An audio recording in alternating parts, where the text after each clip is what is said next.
Hello everyone. In this video, I will show you how to withdraw money from Preply.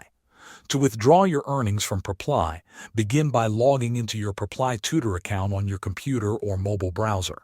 After you log in, go to the top right corner of the page and click on the wallet icon.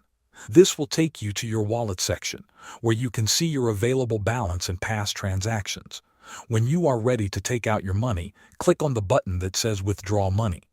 For security purposes, Preply will ask you to verify your account before continuing. Open your email inbox and look for a message from Preply. Inside that email, you will find a 6-digit verification code. Return to the Preply page and enter this code to confirm your identity. Once your account is verified, you will see a list of available withdrawal methods. You can choose Wise, PayPal, Payoneer, or Skrill, depending on which payment service you have already connected to your account. After selecting your payment method, enter the amount you would like to withdraw. Make sure the amount is at least $23, as this is the minimum withdrawal limit. Review the details carefully, then confirm the withdrawal. Preply will process your request and send the money to your chosen payment account. The time it takes to receive the money depends on the payment provider you selected. Thanks for watching.